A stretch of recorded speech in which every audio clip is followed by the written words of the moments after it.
Assalamualaikum warahmatullahi wabarakatuh.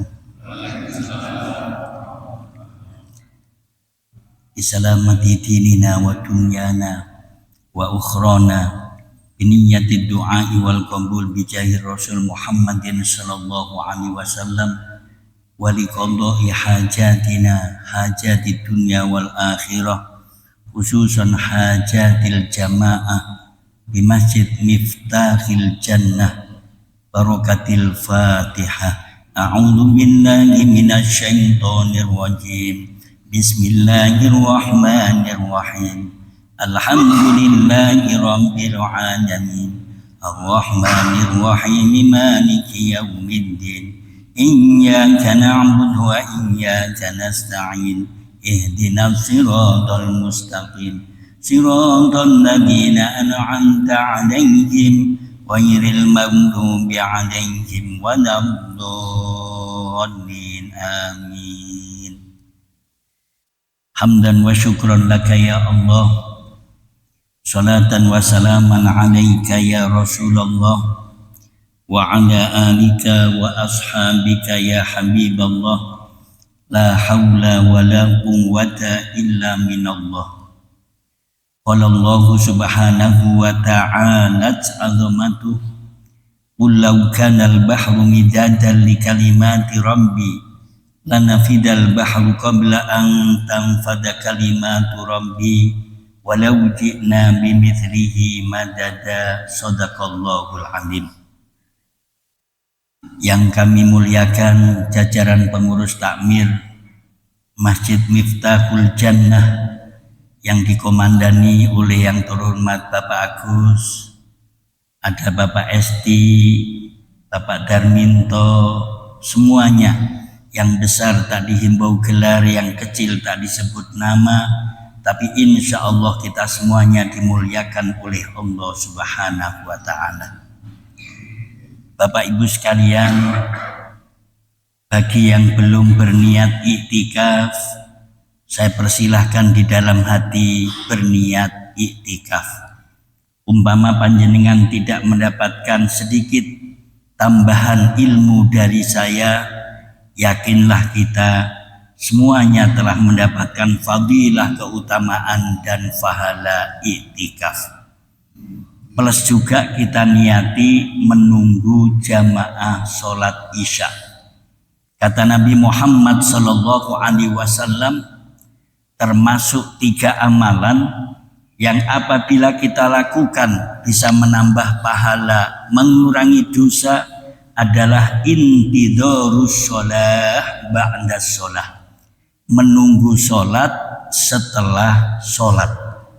Jadi kita tadi setelah sholat menunggu lagi sholat, bisa antara maghrib sampai isya, bisa setelah kita sholat tahiyatul masjid, qobliyah maghrib, qobliyah subuh, menunggu qomat, menunggu jamaah. Itu termasuk intidharus sholah ba'da sholah. Kita duduk meskipun dengan senden. Kayak ada yang senden ini. Saya kalau ngaji banyak yang senden, apalagi sembujung, sewenang saya Pak. Sebab boleh jadi tadi siang aktivitasnya padat, meskipun capek tapi masih mau iktikaf di masjid bersama-sama. Malah mudah-mudahan yang sembujung itu tidak kena asam urat ya Pak ya. Monggo yang belum sembujung kami persilakan sembujung. Sembujung itu bahasa Indonesianya apa Pak Gus? Bapak Ibu sekalian, selonjor itu bahasa Madura Pak. Iya, bahasa Indonesia itu memang banyak keterbatasan Pak. Ketepatan saya dulu kuliahnya jurusan bahasa dan sastra Arab. Tapi saya pernah dikenalkan tentang bahasa Indonesia profesi, meskipun hanya 2 SKS. Jadi agar panjenengan mantep, background saya ini sarjana bahasa Arab, bukan sarjana teknik. Jadi kalau saya umpama dalil pakai bahasa Arab, umpama salah enggak terlalu Pak. Kalau panjenengan yang dalil bahasa Arab salahnya bisa sampai Batu sana Pak. Ya, masing-masing kita punya kelebihan, punya kekurangan. Mudah-mudahan kita sinergis. Bapak Ibu sekalian yang kami muliakan, sungguh malam ini secara pribadi, sore ini saya teramat sangat bahagia. Bahagia saya karena pada sore kali ini di samping kita dipertemukan dalam kajian ilmu, kita niati juga silaturrahim. Baginda Ar-Rasul pernah mengatakan, ma min muslimaini yaltaqiyan fayatasafahani illa qad ghafarallahu lahuma ma lam yatafarraqu. Barang siapa yang bertemu kawannya, saudaranya, diawali dengan saling berjabatan tangan, maka selama belum berpisah, selama itu pula mereka mendapatkan curahan Allah Subhanahu wa taala, ampunannya, curahan ampunan Allah Subhanahu wa taala. Jadi ngaji kayak ini cocok, Pak. Tapi kayaknya yang hadir ini dosanya banyak-banyak kayaknya. Saya juga cocok, dosa saya merasa agak banyak.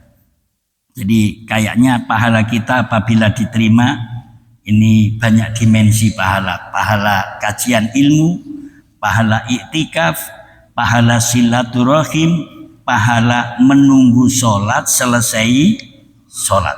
Luar biasa. Jadi nunggu gini ini loh, Pak. Panjenengan bisa mendapatkan pahala sholat sunnah. Pahala sholat sunnah. Jenengan umpama pas masuk masjid Miftahul Jannah, pas azan sama pas qomat, itu menurut panjenengan yang pas yang mana, Pak? Gak usah mikir apa? Bu, jenengan masuk masjid Miftahul Jannah pas azan dengan pas qomat, menurut panjenengan yang pas yang mana?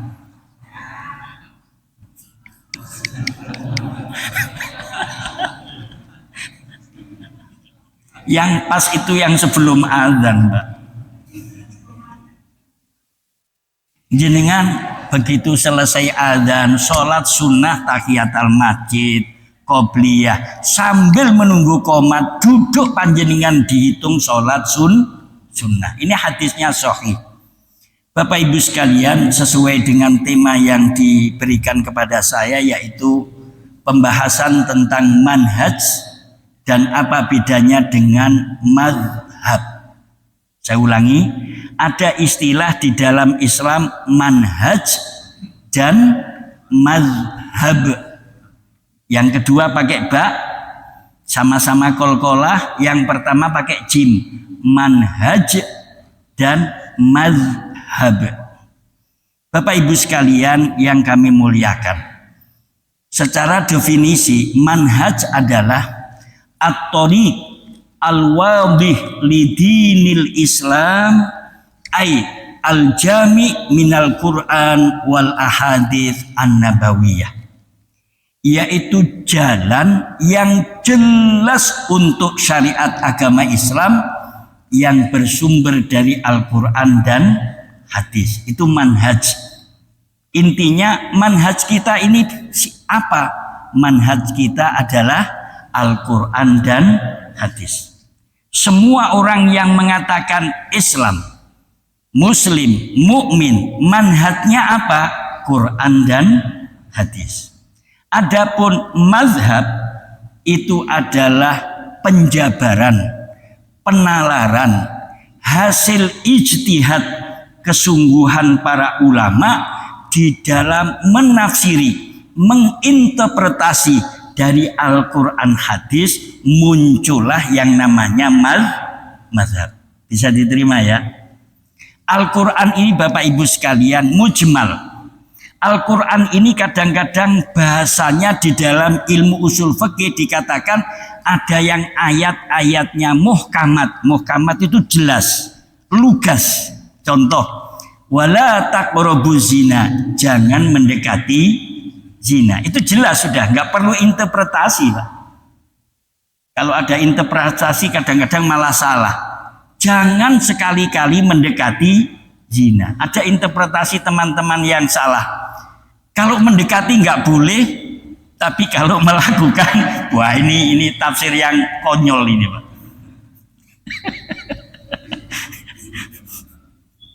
Kadang-kadang ada teman yang begini. Sholat itu nomor berapa Pak? Nomor 2. Makan nomor 1. Lebih baik makan ikat sholat daripada sholat ingat. Ini tafsirannya Jamaah Miftahul Jannah sing gak genah ini Pak. Bapak Ibu sekalian, intinya begini. Jadi manhaj itu patok bangkrong, dogmatis dari Allah Subhanahu wa taala yang tertuang di dalam Al-Qur'an dan hadis Nabi. Tapi ayat-ayat Al-Qur'an itu ada yang muhkamah jelas, tapi ada yang kurang jelas. Perlu interpretasi, perlu penafsiran.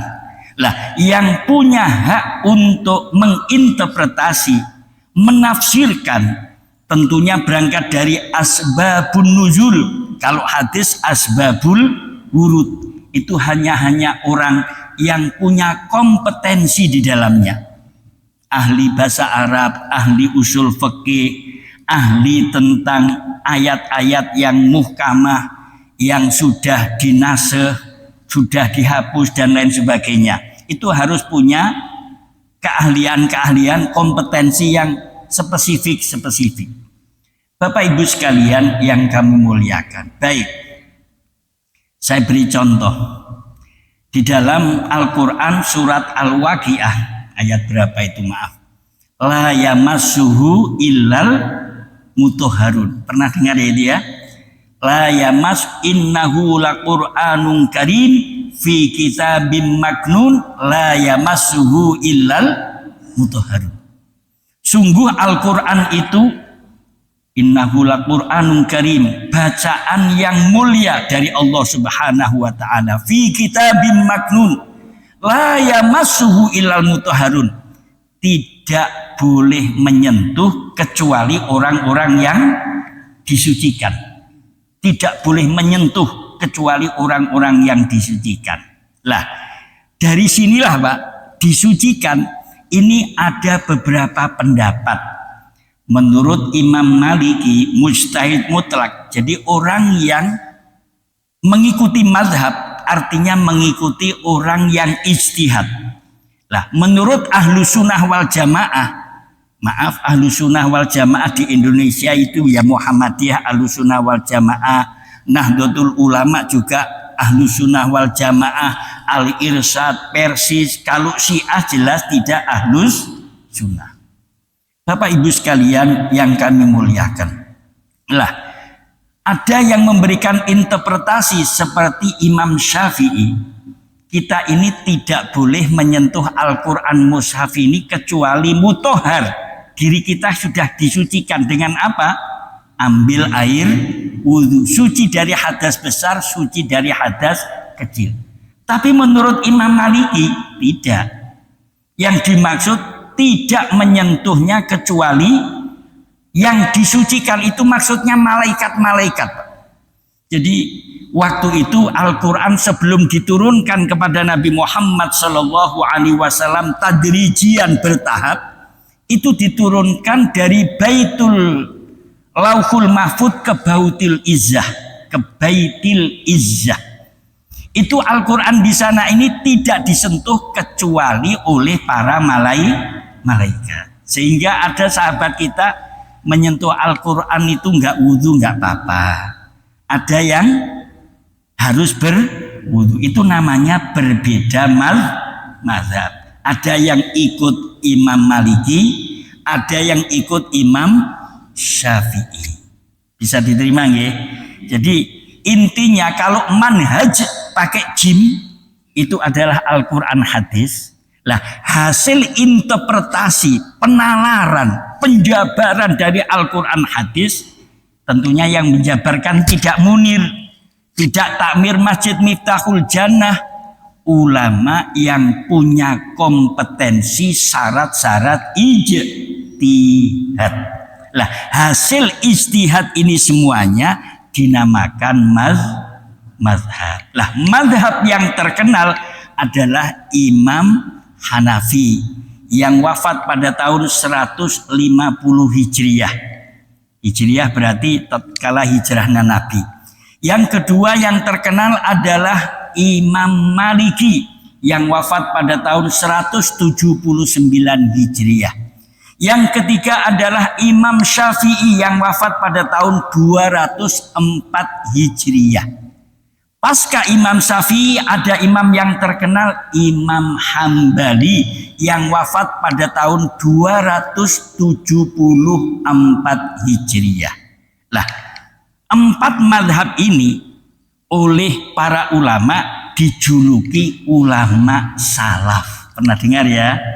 Ada istilah ulama salaf, ada ulama kholaf. Salaf itu artinya yang terdahulu. Kholaf ini artinya yang kemudian atau yang belakang. Lah, kapan ulama itu dianggap salaf? Yaitu mereka menurut jumhur ulama, mereka yang hidup pada kurun tiga kurun setelah Nabi Muhammad SAW.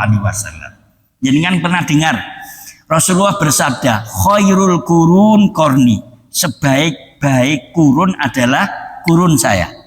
Tsummal ladzina yalunahum, kemudian mereka yang hidup setelahnya. Tsummal ladzina yalunahum, kemudian yang hidup setelahnya. Lah, dijabarkan oleh para ulama 100 tahun kali 3, artinya sampai abad ke-300 Hijriah mereka masih hidup di dalamnya, itu dinamakan ulama salaf. Yang hidup setelah tahun ke-300 Hijriah disebut ulama kholaf, ulama yang belakang, yang kemudian. Dan ulama kemudian ini semuanya mengacu kepada ulama salaf. Ulama salaf mengacu kepada tabi'it tabi'in. Tabi'it tabi'in mengacu kepada tabi'in. Tabi'in mengacu kepada sahabat dan Nabi Muhammad SAW. Bapak Ibu sekalian, saya lebih senang ini nanti kita perpanjang dengan dialog, Pak. Saya kasih contoh anekdot ini, boleh benar boleh tidak. Ada teman mengatakan, kenapa kalau Muhammadiyah itu azannya pada waktu pagi 2 kali, sebelum subuh sama subuh, tapi kalau umumnya NU kok 1 kali. Padahal hadis yang memerintah untuk azan 2 kali itu sahih, diriwayatkan oleh Imam Bukhari dan Muslim. Lalu di antara teman menjawab, iya, NU nggak ikut azan 2 kali, soalnya malu sudah kedahuluan Muhammadiyah. Boleh sependapat, boleh tidak. Ini nggak Quran. Kenapa NU ini kok nggak Muhammadiyah nggak mau kunut? Padahal Nabi Muhammad SAW dan para sahabat itu juga sering kunut. Orang Muhammadiyah malu sebab keduluan NU. Boleh sependapat, boleh tidak. Tapi yang jelas saya sendiri pernah makan prasmanan sama ketua Muhammadiyah Batu, tapi sekarang sudah demisioner. Beliau pas waktu pertemuan majelis ulama terus acara makan-makan. Setelah makan ketua Muhammadiyah ini rokokan, Pak. Padahal menurut ulama majelis tarjih Muhammadiyah, rokokan ini makruh atau haram? Makruh atau haram? Saya katakan, Ustaz, sampean niku ketua Muhammadiyah, mbah tuh kok rokokan, mlebu neraka sampean. Dia menjawab, Ustaz, saya kalau selesai makan ikut NU, katanya gitu. Baik, di Masjidil Haram Mekah Madinah itu adalah mengikuti pendapatnya mayoritas hukum-hukumnya, peradilannya utamanya ikut madhab Imam Hambali. Imam Hambali, sebagian Imam Maliki. Di sana Bapak Ibu sekalian, azannya juga 2 kali kayak Muhammadiyah. Bukan berarti Mekah itu cabang Masjidil Haram itu cabang Muhammadiyah Jogja, tidak. Tapi kalau terawih Mekah Madinah itu 8 atau 20? Berarti di sana cabang NU Jombang gitu lah. Bapak Ibu sekalian, itu namanya beda mazhab, beda mazhab. Lah, kita ini Ahlussunnah wal Jamaah mempunyai mazhab 4 itu tadi, Pak, menurut jumhur ulama. Ada mazhab Hanafi, Maliki, Syafi'i dan Hambal. Muhammadiyah juga mempunyai 4 mazhab itu. NU juga mempunyai mazhab itu. Adapun umpama ada perbedaan, itu namanya khilafiyah yang bersifat furu'iyah, tidak asasiyah, tidak fundamental, Pak. Jadi hanya cabang-cabangnya saja. Tapi kalau maaf Syiah, itu perbedaannya dengan Muhammadiyah, NU, dengan Al-Irsyad, Persis, itu sangat fundamental, Pak. Mereka bisa mengkafirkan kita, darah kita ini dianggap halal, termasuk LDI. Di sini ada LDI ya. Dulu namanya Lemkari, terus Lembaga Dakwah Islam. Itu umpama panjenengan ini orang Muhammadiyah atau NU terserah, pokoknya tidak keluarga mereka, jamaah mereka masuk di masjid, masjidnya dipel, Pak. Kita ini dianggap najis. Itu yang LDI model dulu, Pak. Tapi sekarang kayaknya mereka sudah lebih fleksibel. Soalnya kalau nggak fleksibel dimusuhi ambek wong Griya Santa. Bapak Ibu sekalian yang kami muliakan. Sehingga dari ayat-ayat Al-Quran inilah muncul mazhab. Sebagaimana contoh di dalam Al-Quran akhir surat Muzammil ada ayat wa aqimus sholah wa atuz zakah wa aqridullaha qardon hasana wa ma tuqaddimu ila akhiri. Perintah sholat jelas, tapi perintah sholat meskipun jelas, Pak, dan disuruh menghadap kiblat, di antara ulama ini berselisih terkait dengan ayat fawalli wajhaka satrul masjidil, hadapkan wajahmu ke arah Masjidil Haram. Ada ulama harus benar-benar menghadap ke arah Ka'bah, dan itu bisa dilihat tatkala tanggal berapa, tahun berapa, bulan berapa Komariah lewat matahari. Saat itu umpama jam 4:04 sore, itu matahari persis di atas Ka'bah. Pernah dengar gitu ya? Terus bayangan-bayangan apa saja itu nanti bisa mengarah kepada Ka'bah. Ada yang harus begitu. Ada ulama kontemporer yang mengatakan tidak harus persis dan kita yakin ke arah Ka'bah. Yang penting kita ini menghadap ke arah barat. Sebab Ka'bah itu ada di arah barat. Meskipun umpama kita ini, Pak, kadang-kadang kan jenengan pernah tahu masjid ya, kiblatnya itu dienggokkan gitu, Pak, karpetnya diiringkan. Ini koyok nggak patek miring nih ya. Kadang-kadang itu Bapak Ibu sekalian harus miring. Ada yang nggak perlu miring, yang penting ke arah barat, yang penting ke arah barat. Nah, itu semuanya adalah hasil interpretasi. Terus tentang zakat, zakat jelas. Cuman zaman Kanjeng Nabi kalau yang namanya zakat fitrah, Bapak Ibu sekalian, itu mesti kalau nggak pakai kurma, pakai gandum. Lah sekarang bagaimana dengan kita? Begitu itu terus muncullah mazhab. Oh, kalau begitu tidak harus dengan kurma. Ulama sepakat, Bapak Ibu sekalian, 4 mazhab ini bisa diganti dengan makanan pokok.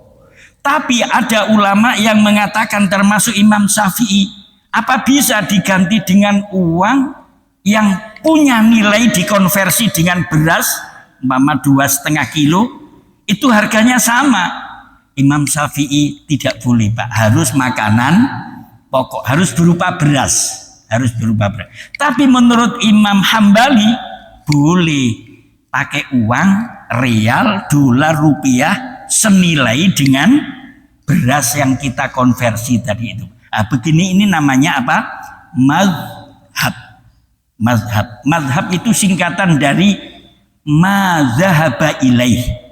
Ma zahaba ilaih. Ma artinya pendapat, zahaba yang condong, zahaba yang memedomani, ilahi kepada ma. Mustahid tadi itu Pak.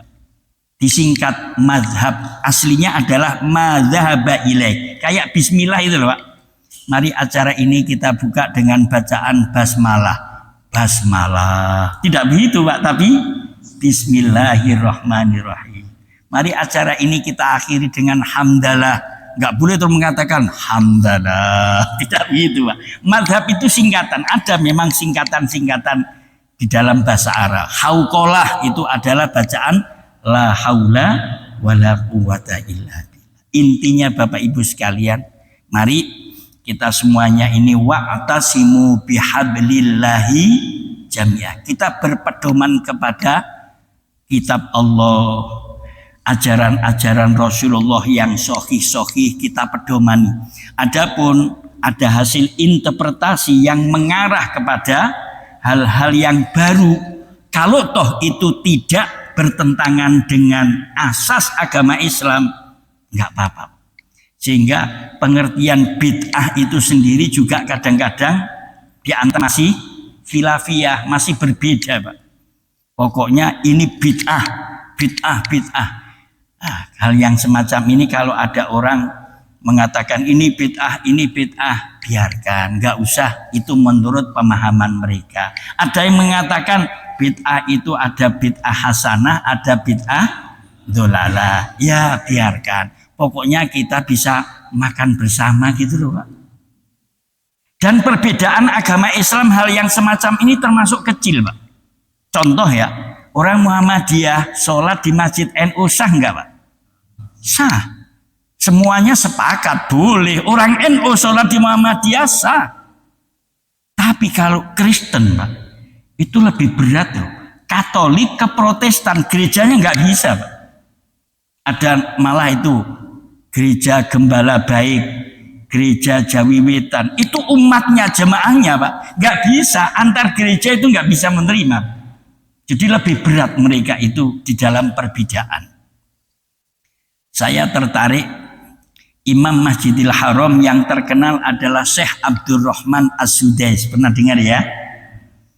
Tatkala beliau ngimami sholat subuh di Unmuh Malang, Unmuh di Telogomas Pak, ngimami sholat subuh. Beliau ini tidak pakai kunut dan bismillahnya itu sirun. Jadi bismillahnya nggak kedengaran, langsung alhamdulillahirabbil alamin. Bismillahnya nggak dengar sama sekali.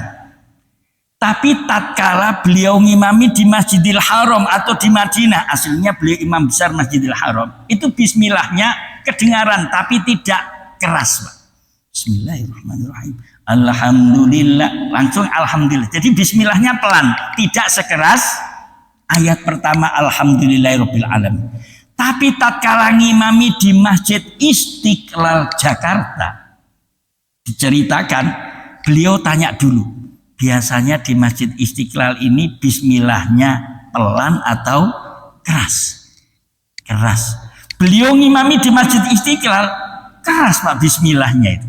Luar biasa. Ini menunjukkan kita semuanya ini hendaknya bersaudara, tidak usah meruncing, tidak usah membesar-besarkan perbedaan termasuk masalah ya yang umum ini gini, benar mana yang kunut sama tidak kunut sama benarnya, yang salah yang tidak sholat deal ya. Jenengan pernah dengar yang namanya hukum sunnah? Sunnah kalau kita ngaji dulu atau di sekolah kecil dulu di TPQ, sunnah adalah amalan ibadah yang bila dilakukan dapat pahala, bila ditinggalkan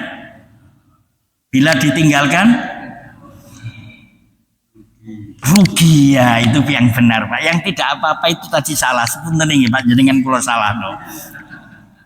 Saya yang megang mic, jenengan harus kalah.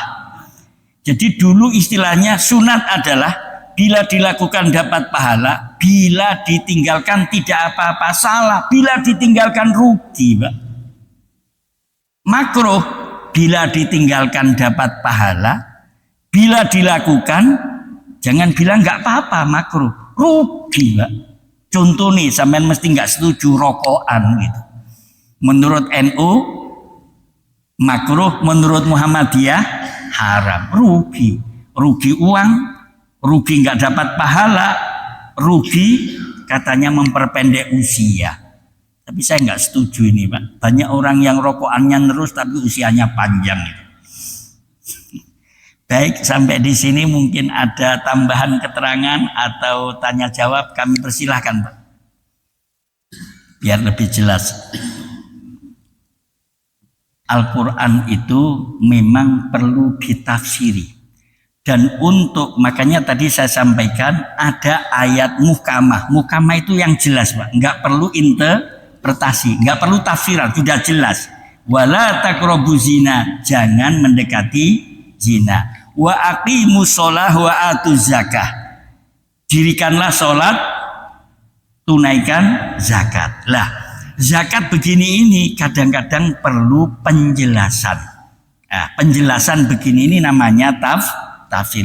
Untuk menjelaskan itu harus ulama-ulama salaf, ulama-ulama yang dahulu masih dekat dengan Nabi Muhammad SAW. Dan ulamanya ini harus ada ketentuan Pak.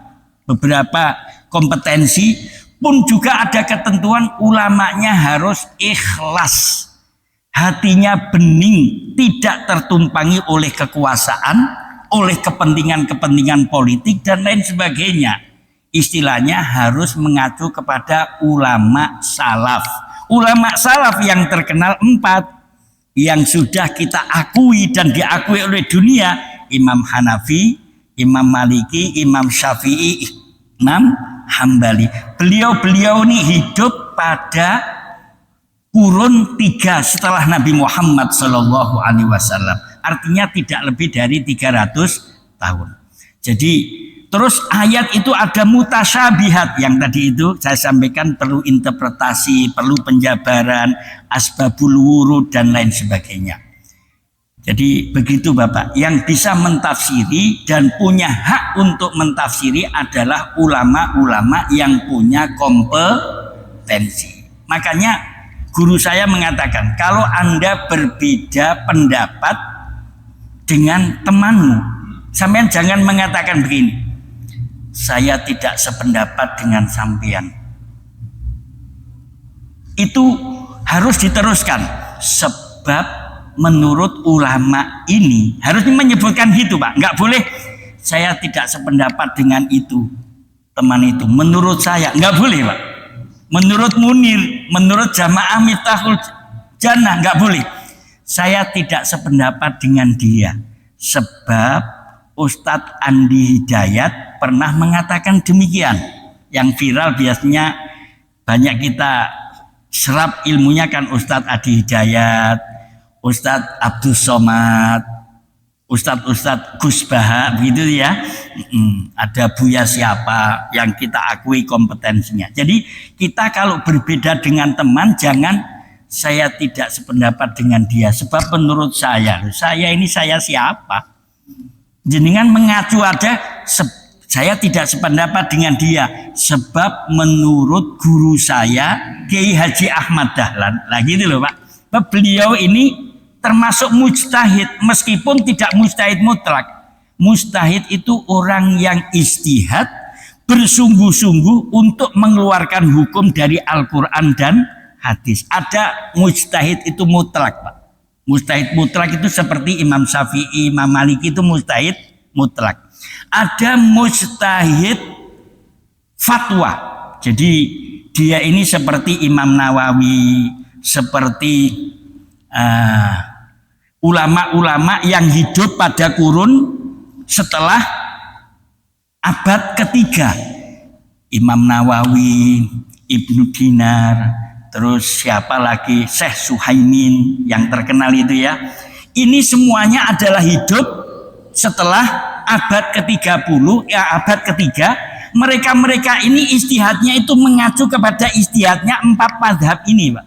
Jadi tidak mujtahid mutlak. Jadi dia ijtihad, tapi ijtihadnya dia itu mengeluarkan hukum mengacu kepada ijtihadnya 4 madhab yang terkenal ini, Pak.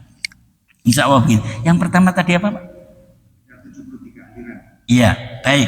Nabi Muhammad Shallallahu Alaihi Wasallam memang pernah bersabda, umatku nanti akan terpecah belah menjadi 73 golongan. Yang selamat hanya 1. Siapa yang selamat? Yaitu mereka yang berpedoman kepada Al-Quran dan Sunnahku, ditafsiri, dimurati oleh para ahli hadis. Yang selamat adalah Ahlus Sunnah wal Jamaah. Ahlus Sunnah wal Jamaah itu sebab mereka semuanya faham Ahlus Sunnah wal Jamaah, mengakui Al-Quran dan hadis secara murni. Adapun ada khilafiyah yang bersifat furu'iyah, cabang, itu dianggap sudah biasa, dianggap sebagai rahmat perbedaan, unik, biar kita tidak bosan. Terakhir satu kali lagi, ada yang tanya?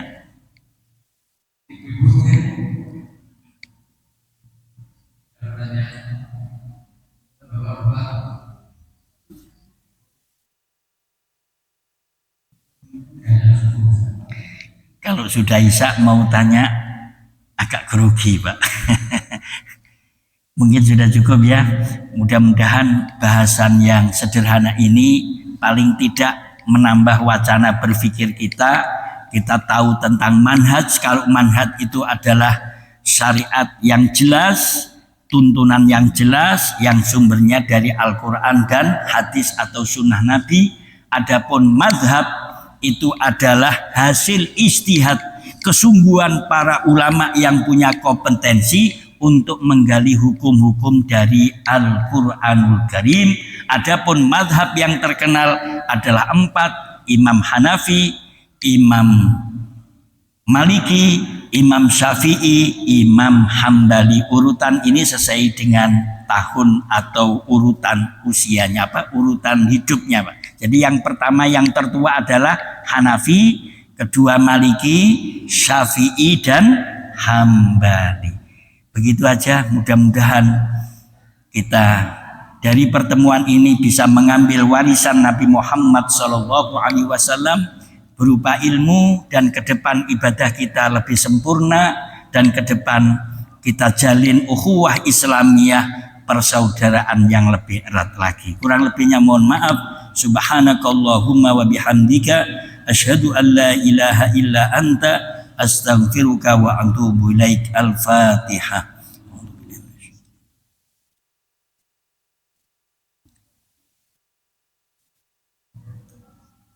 Mohon maaf. Assalamualaikum warahmatullahi wabarakatuh.